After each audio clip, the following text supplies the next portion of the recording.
বাংলাদেশের সাথে আন্তঃলেনদেনে চীনা মুদ্রা ইউয়ান ব্যবহারের বিষয়ে সিদ্ধান্ত চূড়ান্ত হতে পারে প্রধানমন্ত্রীর আসন্ন চীন সফরে। এছাড়া ডলার সংকট কাটাতে চীনের ঋণ সহায়তার বিষয়েও আসতে পারে ইতিবাচক সিদ্ধান্ত। ব্যবসায়ী ও অর্থনীতিবিদরা বলছেন, ইউয়ান দিয়ে লেনদেন চালু হলে তা দেশের সার্বিক অর্থনীতিতেই ভালো ফল নিয়ে আসবে। তবে ঋণ সহায়তার শর্ত নির্ধারণে দর কষাকষিতে গুরুত্ব দিতে হবে বাংলাদেশকে। বাংলাদেশ চীন বাণিজ্য সম্পর্ক নিয়ে 2 পর্বের রিপোর্টের আজ দেখুন শেষ পর্ব। মেগা প্রকল্প সহ বিভিন্ন অবকাঠামোতে অর্থ ও লোকবল বিনিয়োগে বাংলাদেশের অন্যতম উন্নয়ন সহযোগী চীন। বাংলাদেশকে ঋণ সহায়তা দেয়া 32টি দেশ ও সংস্থার মধ্যে চীনের অবস্থান চতুর্থ। মোট বার্ষিক ঋণের প্রায় 10% দিচ্ছে দেশটি। বৈশ্বিক ও অভ্যন্তরীণ নানা অর্থনৈতিক সংকট উত্তরণে প্রধানমন্ত্রী শেখ হাসিনার আসন্ন চীন সফরে বেশ কিছু পদক্ষেপ থাকতে পারে বলে মনে করছেন ব্যবসায়ী ও বিশ্লেষকরা।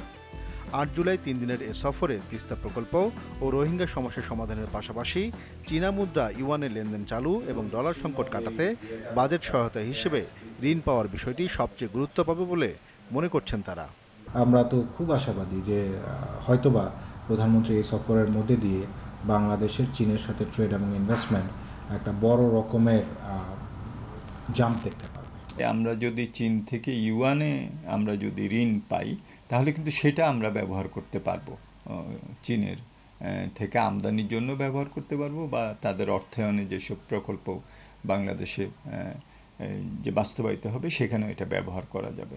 সুতরাং দ্বিপাক্ষিক সম্পর্কের বিভিন্ন মাত্রা আমরা কিন্তু সেখানে আমরা আরো গভীর করতে পারি। তবে চীনা ঋণ সহায়তা পুষ্ট প্রকল্প নির্বাচন এবং ঋণের শর্তের বিষয়ে বাংলাদেশকে সতর্ক থাকার পরামর্শ বিশেষজ্ঞদের।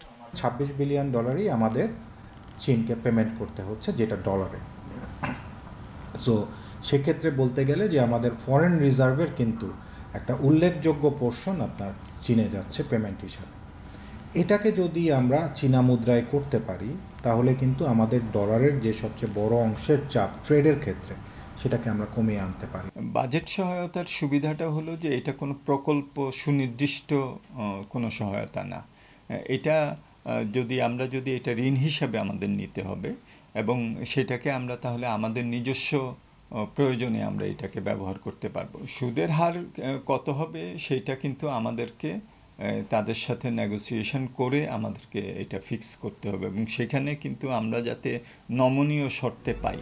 সিরামিক, চামড়া, ওষুধ, বৈদ্যুতিক গাড়ি সহ বিভিন্ন খাতে বাংলাদেশে বিনিয়োগ বাড়াতে এই সফরে চীনকে আনুষ্ঠানিক প্রস্তাব দেওয়া হবে বলেও জানা গেছে।